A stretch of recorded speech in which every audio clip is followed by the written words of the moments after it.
Sure, and I thank you. It's good to see everyone. Marty, thank you for putting this together. We certainly are appreciative. And something I always do up front is just give a quick disclaimer here. So I'll do that very quickly. That is, this is for educational purposes up here. Nobody is dispensing advice, whether it be tax, legal, or financial.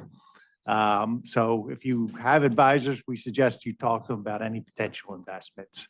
So with that, well, let's move on. My name is Mark Heil. I'm a managing director with Pickwick Capital. Pickwick Capital is an investment banking firm, and we also place money into funds and companies. So we do the capital raise as well. We typically work with lower middle market and middle market companies, anywhere, say, 50 million in EBITDA and down is our target area. Having said that, we do larger deals as well. We have a couple specialties, including, our defense sector right now is doing very well, particularly in the area that is you would consider non-ESG, anything that goes boom or fires. There's a lot of movement in that area. We're doing a lot of business right now also in the area of what you might consider more ESG oriented type things. So like we're doing a lot in ag tech right now. We have a couple funds that we're raising capital for. We also are working with a real estate fund right now, or I shouldn't say a real estate fund. We have several of them. Self-storage, Florida fund that we're particularly high on. So these are the types of things we get involved with. Of course, a number of different companies. We have a sports and entertainment business currently we're raising some capital for. So we touch on a lot of broad areas. We have some independent people that run their own business, such as Ellen, and that's my handoff to you. Hi, I'm Ellen Baker, and I'm the founding partner of Baker Aurora, and we consult to family offices and introduce them to alternatives, primarily little nuggets that come to me or come to us that are something different that you wouldn't necessarily find on the internet. It could be a venture capital company, it could be private equity, that sort of thing. I clear through Pickwick, and they're about 100 to 150. Hey, 150 agents, a lot of bulge bracket. Yeah, who have our own businesses, and we clear through Pickwick, and it's really fun. I really love doing well by doing good. I find these nuggets that I think are special, that could be changing the world as we see it, and that's what I like to choose to work on. Great. Andy? So my disclaimer is that I'm probably the only person on the panel that's never made a nickel in commission dollars. Yeah. Oh.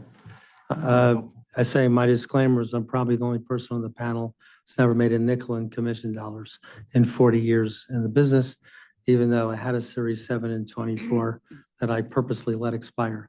And that's sort of just the nugget. But so I spent 20 years in the family office world, mostly Switzerland, ran hedge funds. I ran several venture funds.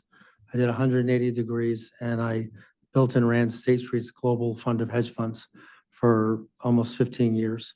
We built it into a multi-billion-dollar global platform, at which point I left, went back to the family office world in a different structure. We have a group of families.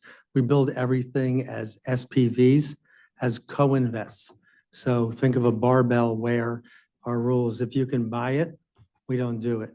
So on one side, you've got cash flowing, income generating investments. On the other side, you have growth. But once again, instead of having teams, I'm a big cycle person. We get into that later if it's relevant.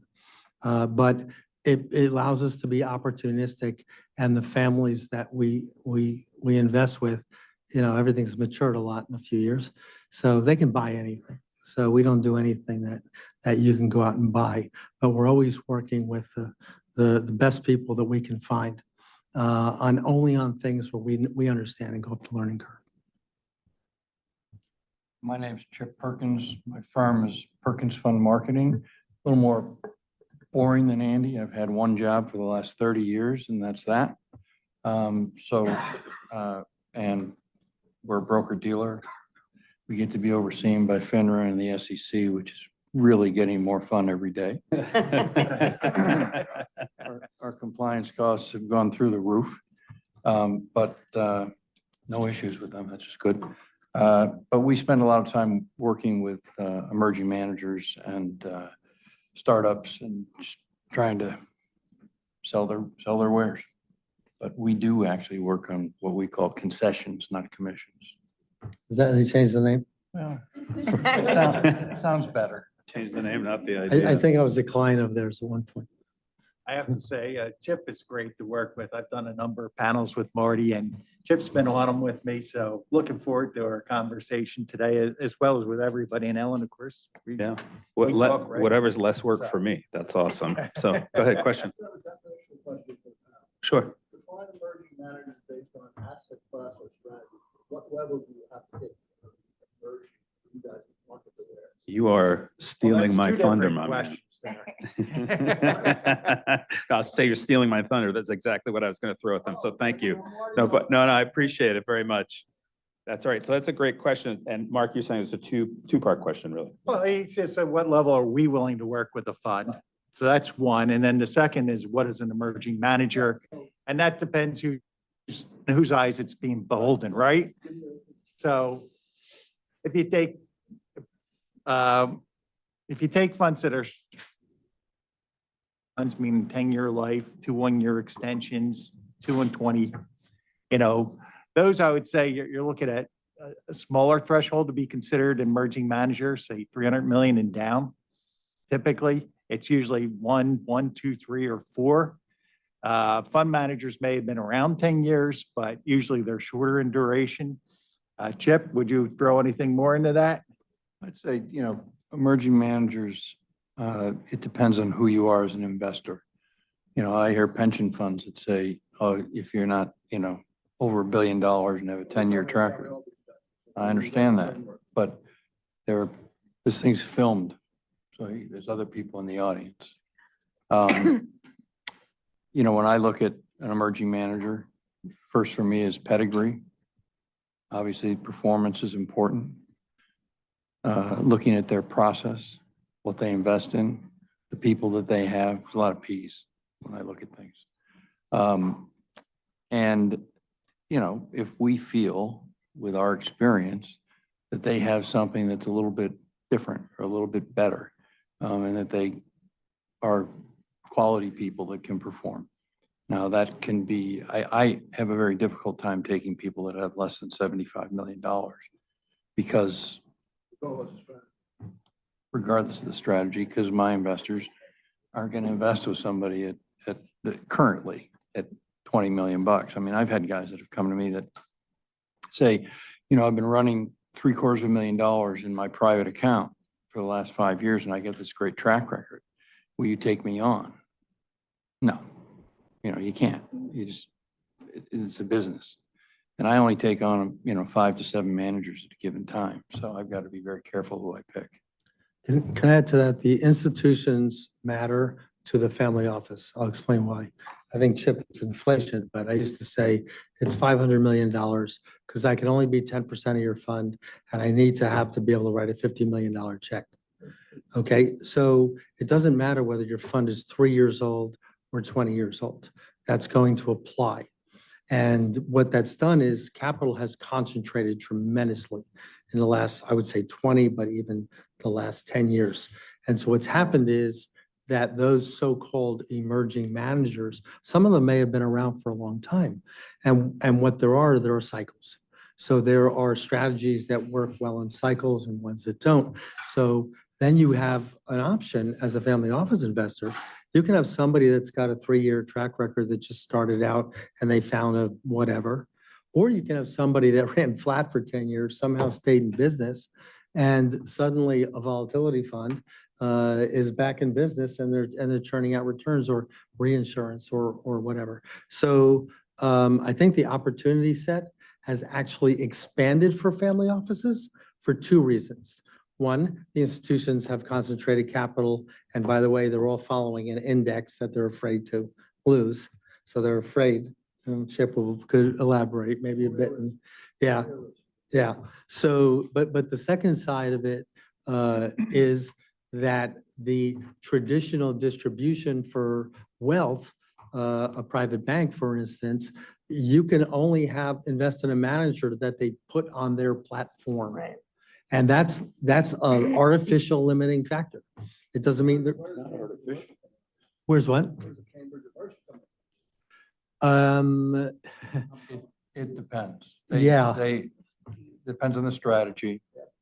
Depends if they knew you at a different shop. It depends on if, a lot of, from? They're gatekeepers. they're gatekeepers and a lot of them don't want to do the work on emerging managers.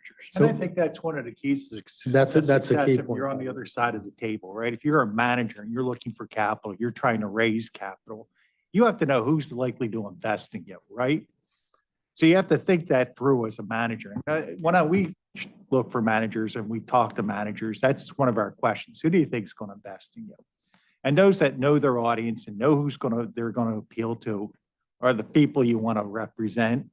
Assuming they've had all the things that Chip outlined before, something very unique about them, something that's different. You're not just nobody wants another generic fund in their portfolio. They want something that's going to make their portfolio different and spread out the risk a little bit. So that's one of the things. And I will tell you, recently we worked with a venture fund that wound up raising $95 million from 95 different investors, right? They've quickly identified, if you think in terms of LinkedIn, people are going to invest in them are going to be 1 or 2 degrees away from them. Anybody that's 3 or 4 degrees away from them aren't going to touch them. So they immediately changed their whole presentation and their approach to the market by identifying who those likely investors were and going to them. Can I go back to the consultant thing for 1 second? Okay. Without picking on anybody in particular, just classes of them. Okay. So you picked one of the biggest in the world as an example. So family offices have a problem now because you can't buy it from your banker. You're generally, unless you're a monster, you're not dealing with Cambridge or Mercer or whoever. And I think somebody's correct. They don't want to do the work anyway or take the risk. But what there are, I think, and I don't know, maybe some other people have an opinion, the mid-sized consultants do more work. They do better work. They're willing to step out more because they got to get out from under the Cambridge, the Mercer, the whatever. And so especially for a family office, they're also more accepting because you don't have to be running $100 billion to be a client. So, there's B Finance in London and Mercer, not Mercer, Makita and DeMarsh, and then there's a list. And so that's where I would be going because family offices have a real problem. They no longer have access to emerging managers. Where do you go? Can't go to even a cap intro group because they've shut all those people out. So Well, it's you a can go- problem. You can go to some cap intro groups or smaller banks, Independents, independent maybe. ones. Yeah. But Well, I we think can you got to test be focused on the fact that, historically, no matter how you look at it, emerging managers do better than non-emerging managers. CIOs count in your world? Outsourced CIOs are becoming much more prevalent and much more important. I was on the board of a school for 25 years and helped run the investment committee. And I kept saying to them, go to an outside CIO because, we're not all going to be here for 25 years. And they have, and it just makes a lot of sense. So. But there's very, Oh, no, please keep going. That's right. just That's where you go. No, please take it away. no, Go ahead, please. a quick addendum. Just one Yeah, please, quick Andy, go ahead. addendum to what Chip said. So there's OCIOs from here to here, okay? Dan Farley at State Street's a very good friend of mine and runs $1 trillion. He's probably not the one you want to go to, not,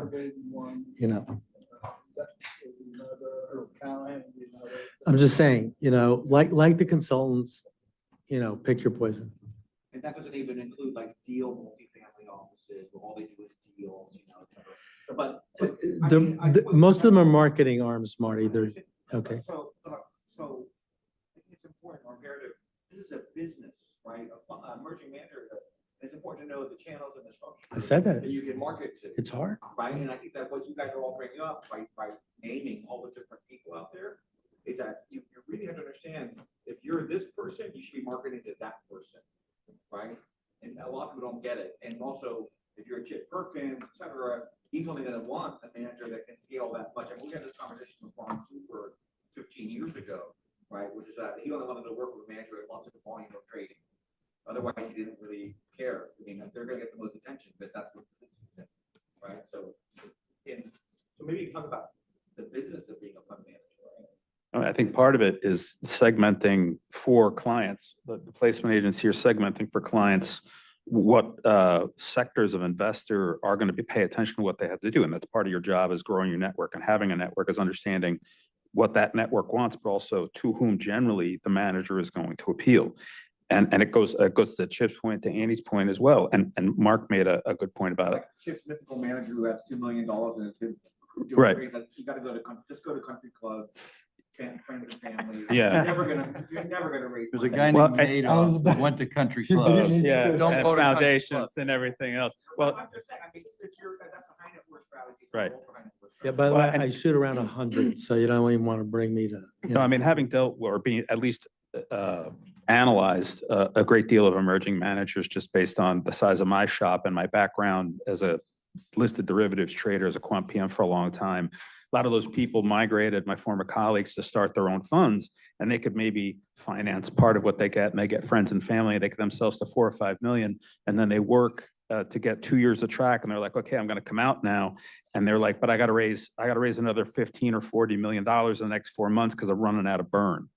And a lot of people make a lot of mistakes. A lot of managers do, coming to market or when they come to market, and some administrative mistakes too. And that's the other thing when we talk about Chip, everybody talking about evaluating managers and how do you take them on.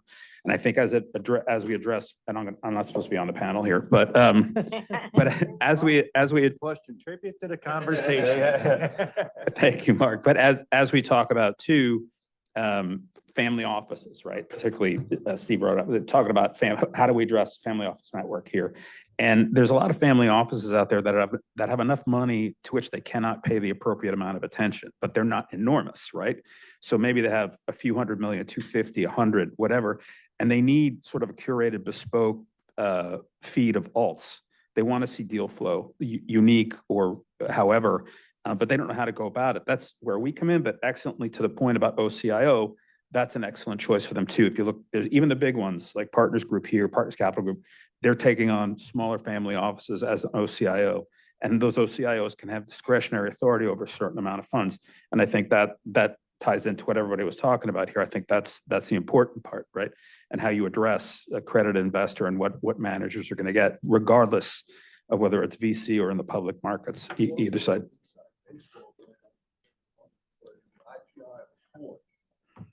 Part of that network is they have a member. So a lot of some questions, buy side, family, that whole country, say, who are you working with? For emerging managers, give you some ideas and context. We get a lot of feedback from the buy side to the buy side, and not anybody in the sell side. Who's answering the questions? Because I'm in that world. I'm not marketing anything. I don't raise money. What I've found is going to those best idea dinners, whatever you call them, but whatever. I mean, whatever the structure is. The problem sometimes, I'm just saying to be careful, is that, and this was going to be my next point, is that as a family office, you can take Perkins Fund Marketing and they will do a good job of filtering for you. They will not bring you anybody that's just completely incompetent. On the other side, they don't know what's right for your portfolio because that's not what they do. Or at least, That's because you're not returning our calls.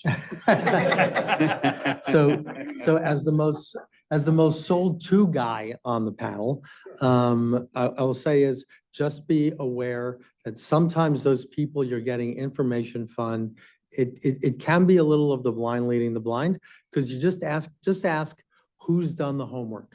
Just ask who's done the homework.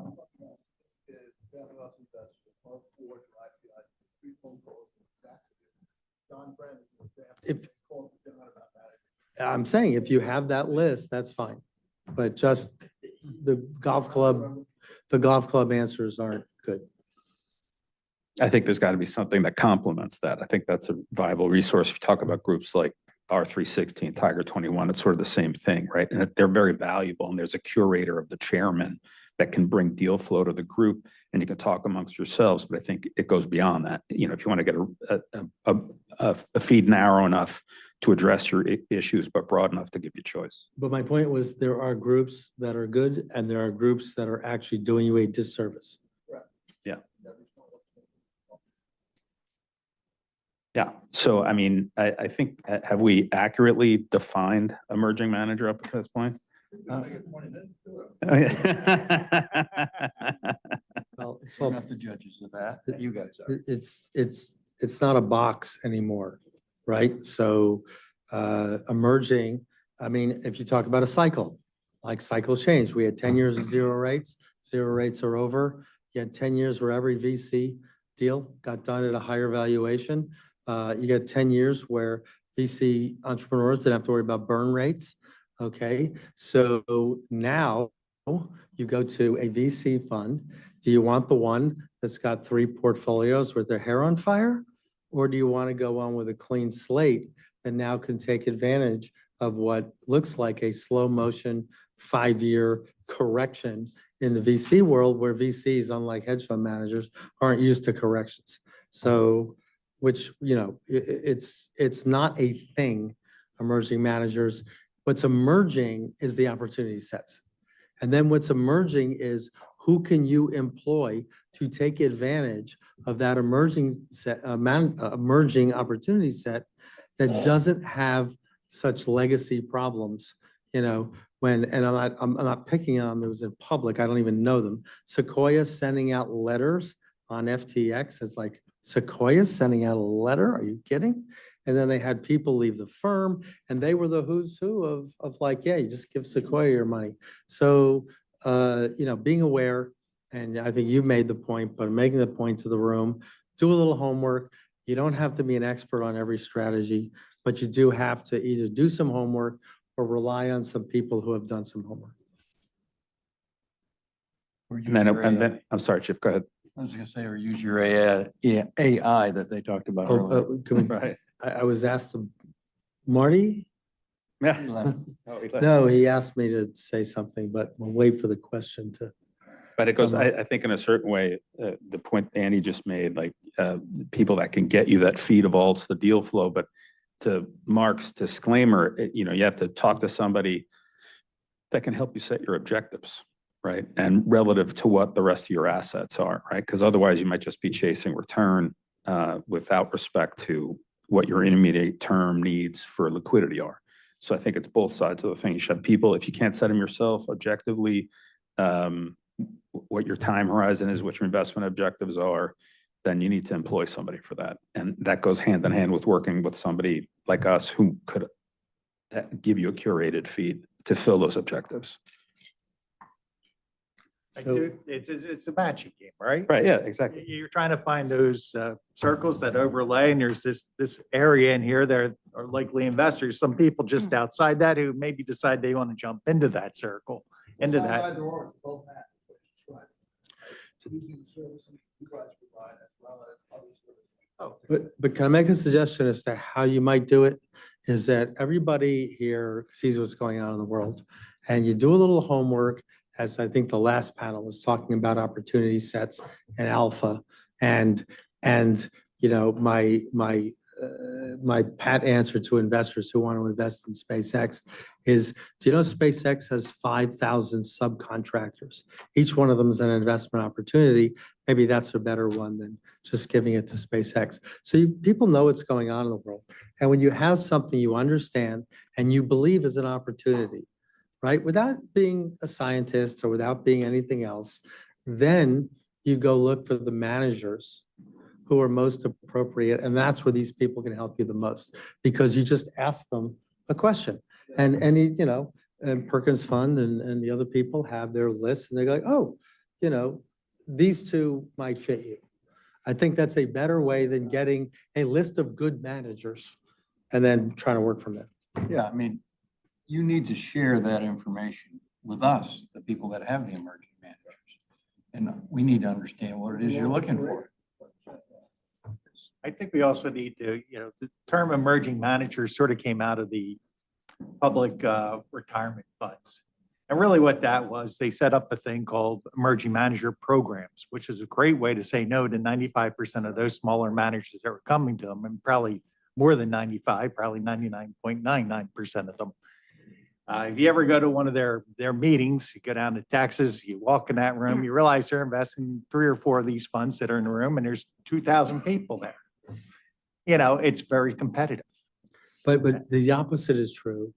The old days, XL Capital had 150 emerging managers, and then they ran it for years and went by. You know where the emerging managers that you would have found now? They're all buried inside multi-strats. They're hiring them. They give them capital. They're inside Schoenfeld, they're inside Balyasny, they're inside Millennium. And because yeah. So that's where those guys went. But truthfully, I think somebody brought up the business risk of them. And I think Chip talked about, minimum requirements. A lot of them were good managers, but they're not good businessmen. So my fund of fund, multi-billion-dollar, we were a third managed accounts because we liked the manager. We said, okay, we're not giving you the money. We're going to set up an account at Morgan Stanley and you're just going to trade. And then we have our own operations department. So family offices can't really do that very well. Thinking, I think family offices,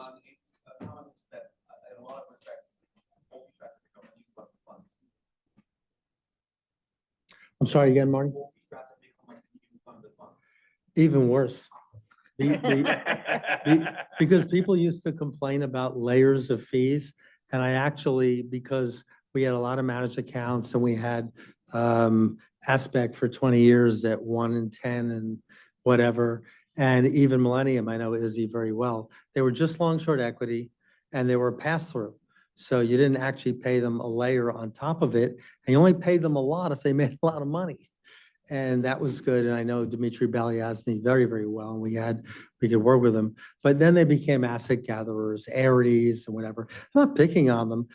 What my point was, I said about 15 minutes ago, I said, those people have come out of the family office universe because institutions have taken them there.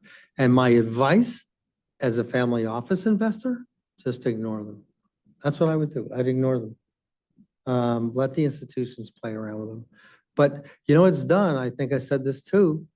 It's concentrated to the point where there's so many good managers now that can't break that. Is it $1 billion now? I thought it was 500 million, whatever it is. But they're good and they're experienced and maybe they've been doing this for a long time. yeah, but back to your point about being able to run a business. A lot of these guys, they get over The $500 million. startups, yeah. Even the guys who get over 500 million, they don't have the knowledge necessarily on how to run a business. And if they don't hire enough people to help them that have the experience, they will fail ultimately. And double down on that. A lot of those strategies worked really well at 250 or 300 million. And when they went to $1 billion, we literally had redemptions because you raised too much money. We were one of the few. Yeah, no, oh, absolutely. Yeah. we always want to know where you think you can go. How Where's your much sweet can- spot? Right? And then say, okay, if you think you can go to 500, we're going to raise 350 because you got to reward the people that are invested with you. You can't just get to your 500 and start writing checks back to people. And particularly public market strategies, one sec, the managers will say, because they're trading liquid securities, oh, our capacity is to 2 billion. We can get all the way up there. We can raise that much money. When in reality, where's the alpha decay above, like you said, 350? It's like maybe you'd be good at 500. Might be 500, might be $1 billion. I mean, Right. some of these guys that are still out there doing well. In public markets, somebody tell me where the high yield market is. Just give me the address. Because there isn't one. And because it's no accident, we're talking about computerization in the last panel, it's still done with telephone and Bloomberg chats because the dealers, the worst thing that could ever happen to them is it all gets systematized. What they would get to submit, look what happened to futures. You guys ever watch Trading Places throwing cards and all that? By the way, I was doing that back then. And then 5 years I was a prop trader in a hedge fund. Yeah. But anyway, the point is that technology, somebody said about technology, technology's been evolving for the whole 40 years I've been in the industry. In fact, I got in, I was an econ major that was an expert coder. So I wrote all my own trading software. Wow. So and then I invested in technology, and that's where we can get to Marty's quantum computing AI question if we ever want to. We had one over there. Yeah. Thanks, Rob Colorado. Just a lot of some of these strategies going from credit to equity. Do you have any thoughts as where there has been outperformance of it, either credit to equity or equity to credit? Andy, you mentioned like Aries, which they've done less now in terms of equity and being more of a credit shop. But I'm just curious if anyone with the panel had thoughts. Well, they were always a Hold on a credit sec. Did everybody get that question? The question basically was asked by Rob that has there been outsized performance between shops going from equity to credit or back credit to equity in either way, in either direction? Has any manager, any type of manager outperformed in that regard and in the panel's experience? So the basic question, I'll do this because I'm an allocator and I don't, everybody else can chime in, but so we had two kinds of managers that fall into the camp you're talking about.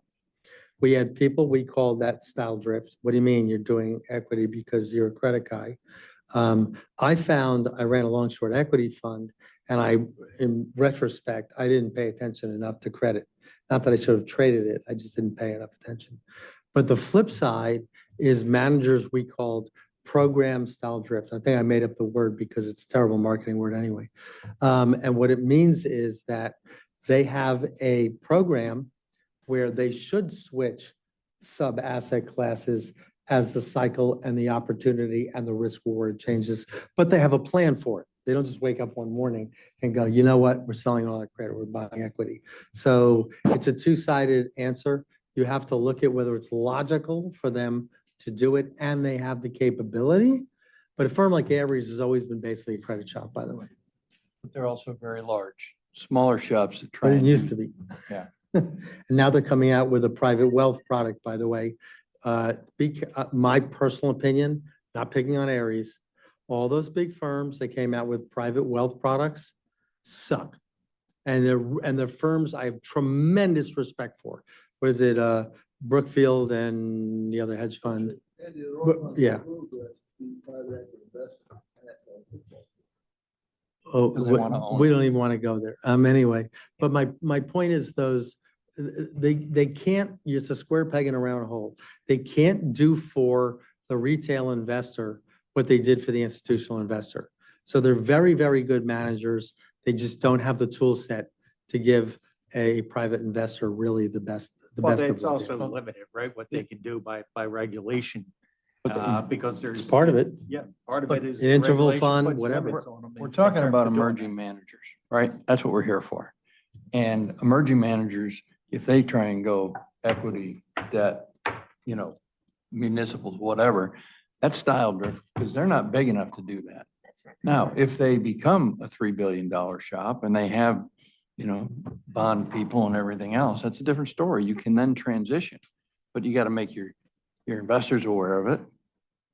But really, I just don't think that small guys should do that stuff. They just With don't have one enough exception, knowledge. Chip, well, and I just said, and you can filter these out. There are people, managers with strategies that look at every part of the cap structure from day one. And I think. I'm they just saying should. there's an No, but I exception. think they should. I'm not saying you're wrong, there's an exception. But Well, you can have I a think that structure everybody that should fund look at the that cap does structure. both sides of that, right? Yeah, I mean, if and they- you're an they equity put- guy, you need to know what's going on the Yeah. bond side. You do. Abs- I'm but saying. it doesn't we mean could you're go gonna out as a invest in it. structured True. equity shop or a structured shop and offer both sides, right? So you can say, hey, we're gonna do Yeah. 1/3 equity and 2/3 debt or vice But versa. that's- We're gonna if play That's how you between. line yourself up Right. from the beginning. Exactly. Exactly. And that has to be part of your thesis and part of your fund. And you have to be very clear with that. You have to not drift from it as you've been saying, because that's to a small manager. Yeah. But- Is And style that driven. type of product or that type of fund needs more than many other managers needs an anchor investor, But- right? Yeah. Can I give you an example that goes against that? Remember I said, look for the opportunity set? So 2009, after all the bankruptcies had gone through, we wanted to invest in what are called post-reorg equities.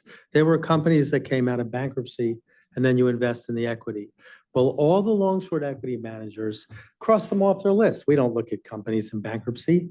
So we went to a distressed debt manager, relatively small one, and we said, would you run a long only account just of post reorg equities, equities that come out of bankruptcy? And they were like, sure, it's easy because we know every company that just came out of bankruptcy. So there are exceptions when you see an opportunity, but again, I say, look at the opportunity first. Don't go find the manager. Do it the other way around. Ellen, did you have something? Did we? Well, prior to what I'm doing right this minute, I spent a lot of time with VCs and they were emerging, they were newer. And I must say, I didn't take the approach of taking the largest one. Family offices I know like the little nuggets. And I was thanked by Cerity Partners and Klingenstein because my little VCs outperformed their other managers. So I like finding little things that's hard to find on the internet. And of late, it's been brought to my attention that cybersecurity is very important. And the cost of cyber crimes has been $9 trillion annually. So when I was introduced a few months ago to these scientists that came out of NSA with 50 years of experience, they invented the ultra frequency IDs that you see in Walmart and Target and sold it for $230 million. And they invented a way that would alleviate passwords. I paid attention. I said, how is this possible? And they said back 75 years ago, there was a guy named Claude Shannon who invented something called one-time pad symmetric key encryption. Very interesting. It was proven unhackable. However, you had to deliver numbers securely. They couldn't figure out how to do that 75 years ago. These guys have figured out quantum number encryption that provides random numbers securely. And I said, well, whoa, let's talk about this. And we all know that casinos, banks, all have had problems with cybersecurity. In fact, I got a letter from Aetna over the weekend saying there was a security breach and I had to call Kroll and cancel some, accounts. And I thought, this is the kind of thing to me that is emerging, that's very important. It's a little nugget. So I try to find the right situation. I have a billionaire client who had he made his money in real estate, but he had a cybersecurity company and sold it, made a lot of money. He does on-air podcasts. And it's the kind of thing I like to put these sort of things together that I feel are important and fun. And I find people that have a passion for the kinds of things I'm interested in that I feel that you'll do well by doing good. This is the And that's kind of good, thing I and it's like good to for do. family offices because Yeah. that's not sold by a bank. That's not sold by a Right. consultant. That's not, Right. you're not going to find it any other way. And as people- long as somebody does their homework, it's a great opportunity. And Andy, it goes to what you said about opportunity sets, right? Yeah. For investors. So I do unusual, smaller things. And it. Kind of it's- the back. Yeah. Firms fail to leverage their own knowledge base. Sometimes there's a certain amount of, we're the family office now, so we have to have an equity investment, we have to have this portfolio and this. Well, okay, fine, but diversified. But there's a lot like, we can make your money in oil or real estate. Have we considered looking at the energy sector? You know people and have deep expertise. And you can sort of see these opportunities. I think sometimes find those sort of failure to capitalize on sort of internal knowledge. I think most Can- family can you- offices, can you when they repeat the start. question? Hold on, I'm going to I just repeat. want to repeat Yeah, the question. Yeah, so as a statement as much as a question, but it's basically dealing with family office investors. The gentleman stated that he believes a lot of them don't leverage their knowledge base. So if their core business, per his example, is in oil and they made their money in oil and they want to diversify, but suddenly they want this equity manager or this credit manager and they completely diversify from their core business. Well, if they have this knowledge base, can't they leverage it and the people that they know in the business to diversify sort of within their sector but away from sort of the core commodity if it's oil. So that was the question and the point that the gentleman made. I'll give you a great example, Fraser McCombs. Once, oil and automobile billionaires who started a company, a private equity fund that just focuses on intellectual property in that space. There you go.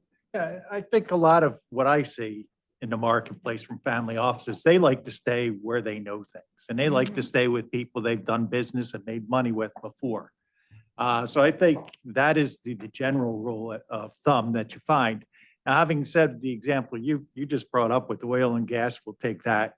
You find that a lot of oil and gas people also like doing mining deals. They also like doing farming deals. Anything that deals with, because they understand the science there, right? They say, okay, I know this is really important to what's coming and things of that nature. And those are the types of deals that, that they'll be interested in and buying to those types of things. If somebody made his money in media, he's probably going to stick into communications and do business there. What you might find in second generations, third generations of families is they say, okay, we're overweighted now in that, right? They have their advisor in and they're saying, okay, we have to get outside of this. We have to become less dependent on that. Whereas the initial, the first generation family was saying, this is what I know. These are the people I made money with. These are the people I trust. He's ready for your question. Oh, there we go. So I appreciate everyone's talking about all the risks we look for, you need the history, you need the size. I agree, and thank you, I appreciate your time frame, looking for a nugget. I think one thing that's not being discussed is liquidity. Speaking from Mr. Brent, he calls money jail. That most of these alt investments we're doing, but for real estate, the managers are sitting on the money and you have no way to get out. They're not in market. So do you think the family offices and investors in general are basically getting paid properly? Just taking, and should they have some more? So just for I the think room, just for the room, so everybody gets it. The gentleman made a remark about liquidity and liquidity. So basically, we're talking about all these opportunities that we have here in emerging managers, but I'm boiling it down. If our family office is being compensated enough for the illiquidity risks they have, and particularly private market managers, and those are generally not marked, those investments.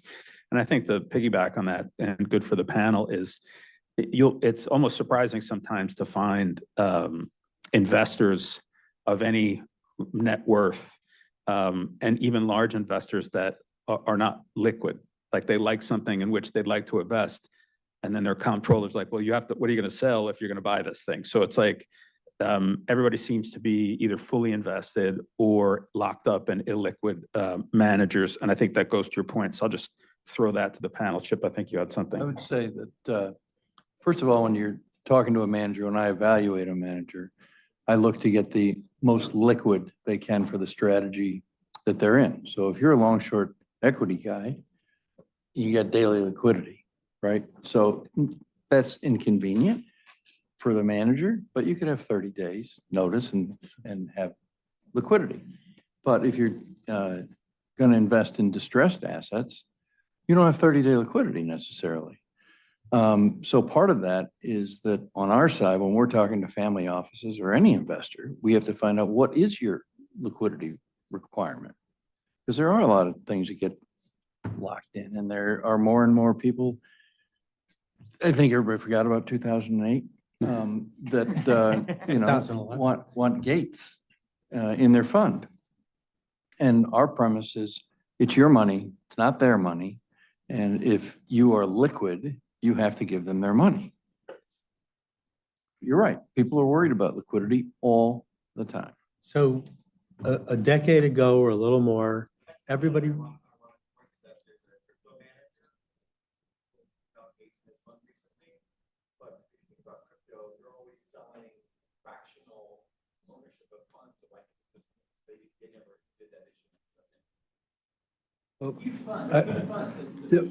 yeah, I was going to answer your question based on literally what's in my inbox. Because, 10 years ago or 12 years ago, everybody was liquidity, liquidity, liquidity. They didn't want to hear anything that they couldn't get their money out on a moment's notice.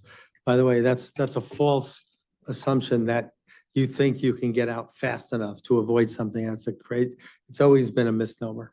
Then what happened slowly over time, illiquidity premium was a good return. 2011, wasn't even 2008, 2011, 2012. And then so you were capturing a lot of illiquidity premium, but we saw people locking their money up 10, 12 years. I mean, I've been doing this 40 years. I have stock certificates in my basement from God knows when, and I did not want to do that again. So we have a rule, 5 years, it has to, whatever it is, it has to come to fruition. If it's debt, it self-amortizes.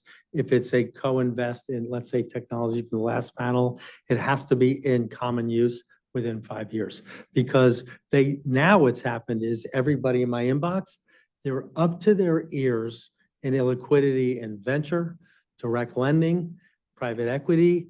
And I'll give you one thing you can just take home. There is a market which should not exist in selling capital commitments. Like you haven't even funded the thing yet. So you're selling $1 at 80 cents on an investment you haven't even made yet. And what no, but the secondary market for actual investments is not this. This is you haven't even made the investment Capital's yet. not been called yet. Right.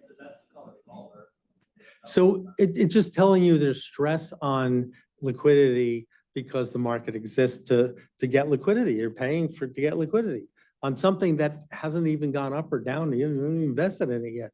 So it's telling you something because that did not exist 5 years ago. It has not existed in my 40-year career, but it's Say that, telling you You know, something. 10 years ago, it would simply be the LPs going to the GP saying, don't call capital. And that happened a But that's lot. happening too. Yeah, Yeah, but it's still also, happening today, but it's a form of not having, it's a form of having liquidity, right? I'm just giving you a factoid that you I'm can giving- now I'm look agreeing at, with you. a way of measuring illiquidity in the family office space. I'm like, it's there. yeah, and No, I totally agree. And today, the whole secondary market exists because of that. Tomorrow, I'm That's another moderating a whole panel on conversation. this, but that's a whole nother. You're selling your contingent liability Yep. at a discount. Yep. right, and is it, I'm sorry, what's the question? Yeah, just, you know, one thing is it was a lot easier to become liquid when rates are 1% than today. Right. Which actually goes to we'll come back to the panel with a question related to that, which comes back to sort of the macro issue of interest rates and higher volatility in the public markets. Because is it not a perfect storm when we have a severe downturn in the public markets and volatility goes high, that's when uncalled capital gets called? And then most investors have to sell at the bottom out of public securities to meet that capital perhaps? Do you want to go back to emerging managers or? No, so this is and it kind of goes. Because it's relative to emerging It managers. is relevant to emerging managers because if you go to emerging managers, you talk about even at the public market and it's a 30-day liquidity, not daily, right? So how are they going to meet that? So month. it's a 50, a month. Say it's a 15 or a 25, $30 million fund, really truly emerging. Well, they have to have a line of credit, right? To meet demand, right? Rather than liquidate positions, they want to meet the demand, the redemption from a line of credit, which makes them, a lot of them can't afford it. No, you can't do that. Yeah, can't afford Too it dangerous. and too dangerous and exposure to interest rate risk now, which is outside of your strategy. So, but But anyway, reinsurance contracts are yearly. So you invest in a reinsurance fund within a year and a half. It's not 10 years, it's not 5. You can decide to re-up or not. So there's a lot of tools. But To your point that you just spoke about a minute ago, for emerging managers, I was back in 2007, 2008, I was marketing a venture capital firm and we had a public fund very interested in investing. But then Solomon went under and market crashed to half, right? You remember? And I called up this public pension fund. I said, the world's changed. What's your view? He said, call me back in 2013. That's when I'll be able to possibly consider an investment into your fund. So that all kind of changed quickly. But it gives you an idea of how salient it is even for emerging managers because their allocation tables all got out of whack, right? They're supposed to have 50% in equity, 30% in debt, and 20% in alternatives. And suddenly the alternatives values are now 40% of their portfolio and everything else is much less. It's not the fault of the alternatives. They're just they held value while the other assets went down. The denominator effect, right? Go right ahead.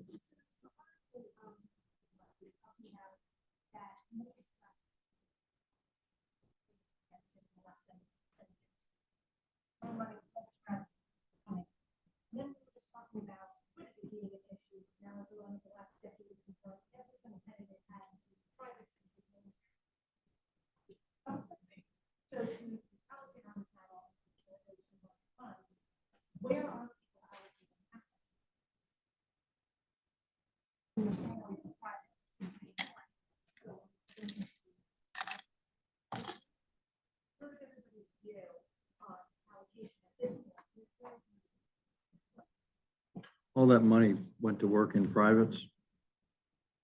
There are no capital coming back because there's no market for them to sell those companies.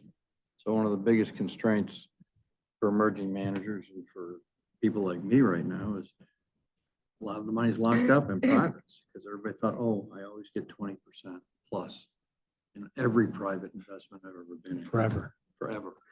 That's not true, just so you know. I was being facetious. I know. I know. Sorry, it's my New York sense of humor. Yeah. But yeah, So you asked about multi-strats. So sure, yeah, my mic's on, but I'm just, I guess I'm not close down, enough yeah. to it. No. Yeah, he basically talked like a lot of things, Andy said a lot of things are committed for the next 15, 20 years. They think they're gonna get 20% on their privates ad infinitum, which is not true, which is what Chip said. But still, again, money seems to be lining up for privates. Nobody's making that choice, even though they never get marked. Did I summarize correctly? Pretty close. Yeah, but you asked about multi-strats. And no, right. it's changed a lot. Yeah, so I was going to directly answer your question because I was invested in Millennium for 10 years and Balyasny for 10 years. And the reason was, as a fund of fund, I considered us a multi-strat. So we did not invest in multi-strats. So Balyasny and Millennium back then were quarterly liquidity and they were only long short equity. So I wouldn't call that a multi-strat. It's a multi-team long short equity fund. And now if they gained assets, they had to invest in macro. They opened Asia offices, Europe offices. And that's not saying they're doing it badly. And to your point, now they have lockups. Millennium, it's like, I think, I don't even know what it is today, 3 years, whatever. I don't know, no clue. But you can't go into them without locking your money up. And that is a sea of change from what those multi-strats were even 5, 6, 7 years ago. I think also to the point, historically, last year was a really bad year for the big multi-strats particularly. I mean, I think D.E. Shaw ran the room at 6% on the year last year, right?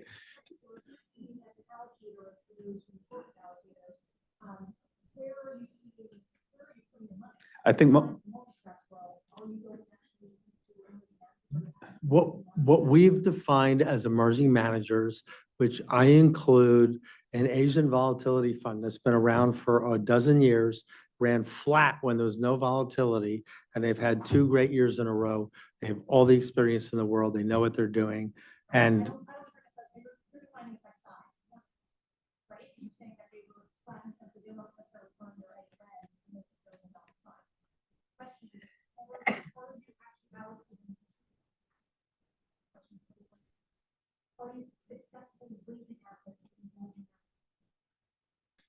The answer is some, right? The managers that are differentiated, offering expertise, and today, liquidity is part of that equation.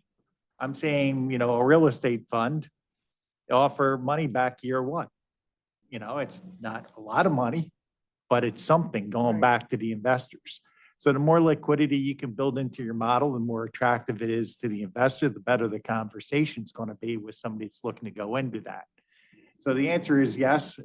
And while, a lot of money is tied up, finding niche plays As Ellen has spoke about her cybersecurity company, that's a nice little niche place somebody can get their hands around.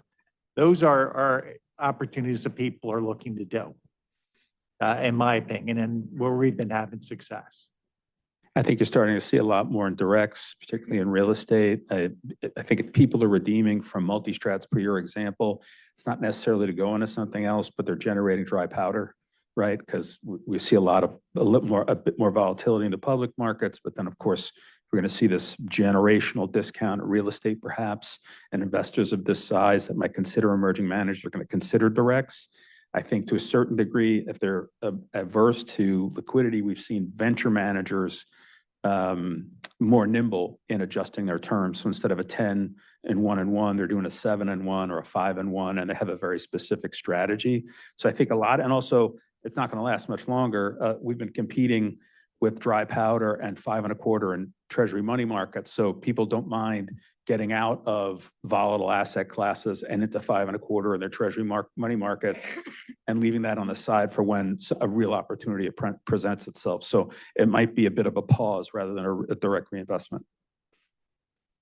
We have time for one last question. Thanks, Marty. Then I have a back question, moving on to- Please, Marty. So just to get back to what I was talking to Andy about, which is that with all this new quant technology, I mean, Right. it's going to be unfathomable what's going to happen. I mean, I think people look at AI today and they see that in 6 months, you won't be able to tell what's real from what's, not real. I think that X has their own version of AI, which is being used for all kinds of spoofing right now. So, I don't think people have imagined what fund managers will be like with this amount of technology at their hands, number one, and how it can also be very disruptive to existing asset managers, right? Marty, I said, technology's been evolving for the whole 40 years I've been doing this. And if you think for 1 second, I wrote, just for fun, I wrote a neural network 25 years ago, just for the fun of it, but it didn't do anything. That sounds You know, really fun. Well, I'm a geek, what am I gonna say? You want to get into semiconductor investing? Okay, we do that too. But it's relative to quantum. My point, Marty, is that if you think the people at Renaissance and World Quant and whatever, the most funded, educated people have been trying this stuff, then you'd be crazy.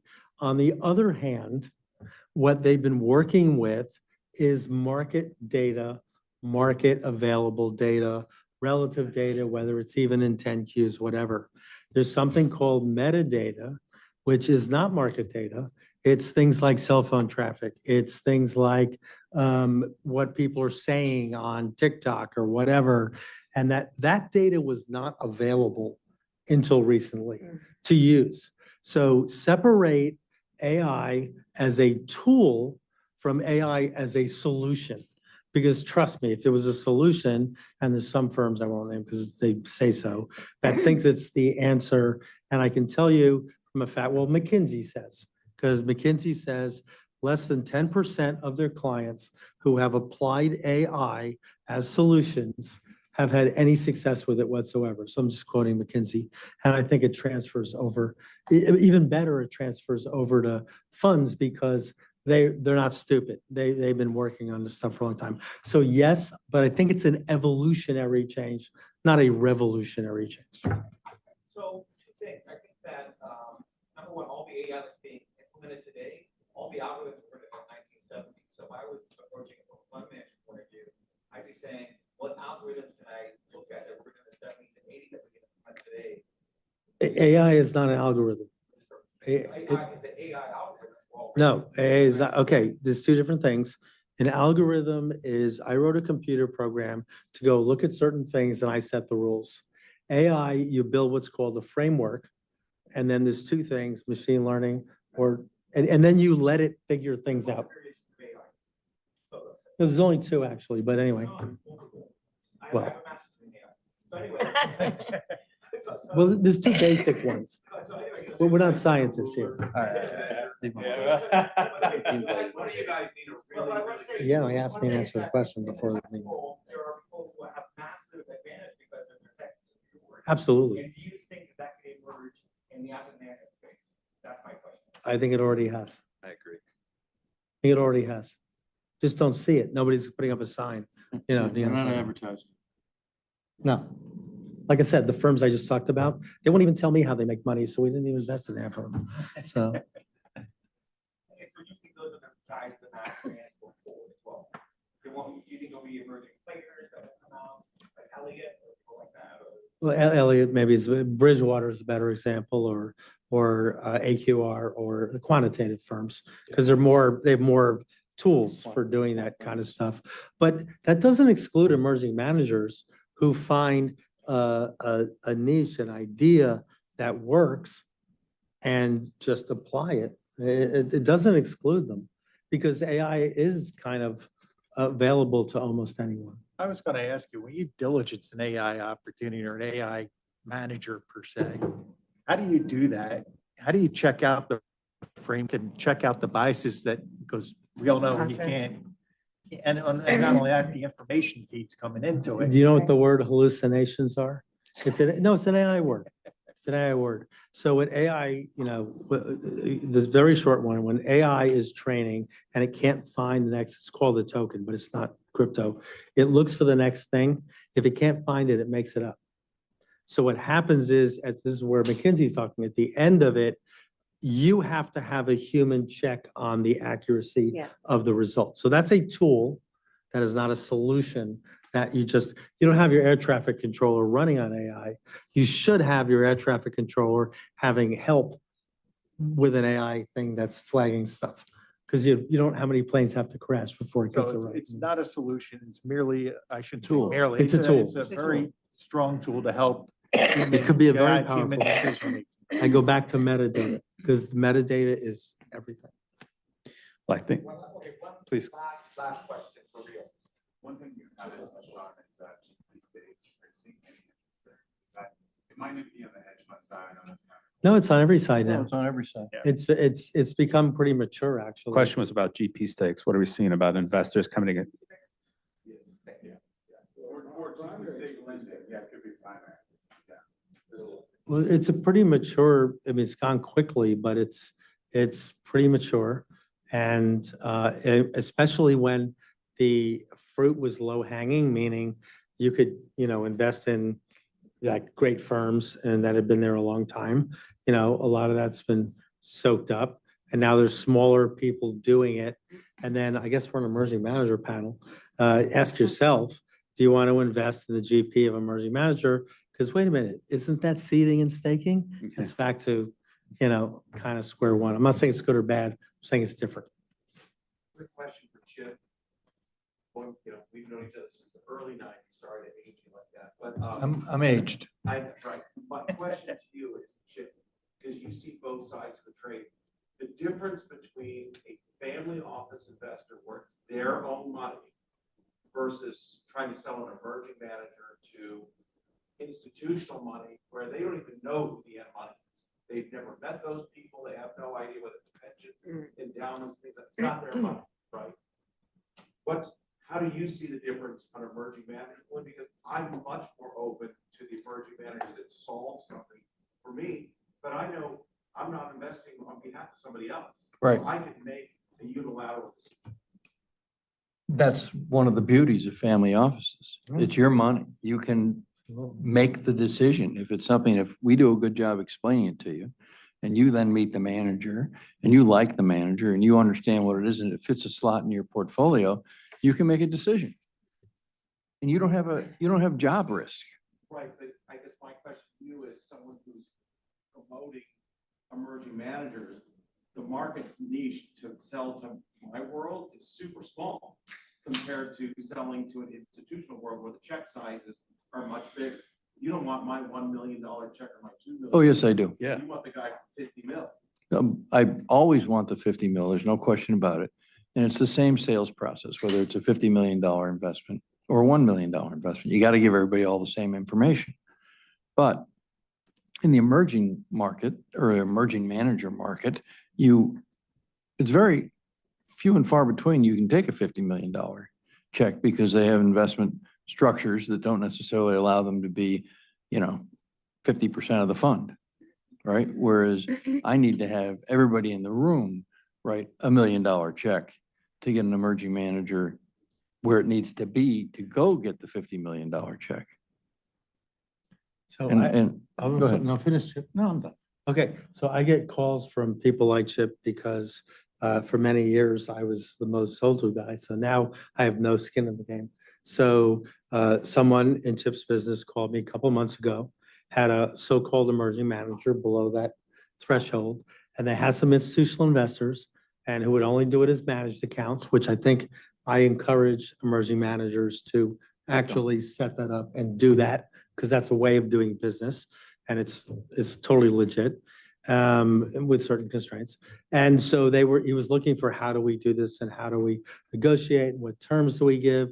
And I was like, well, you have to be fair to all the LPs, and then, but you can give them this and you have to have that. So I think that part of the world is underappreciated, that emerging managers, now we're in the wrong room. There's some very large family offices, of course, and they totally do this all the time. But it's also possible that a group, because somebody who's gone, talked about groups of family offices that could actually do this together. And the reason you can do it now is, unlike back then, we had an operations department. Now everything's outsourced. And I tell these emerging managers, just outsource it to this platform, just outsource that to that platform. And you know, those types of things too. So it's all doable, but it's more get your hands dirty work to do. Well, I think that covers it, Marty. I want to thank everybody for their attention and their informed questions. Let's thank our panel, please.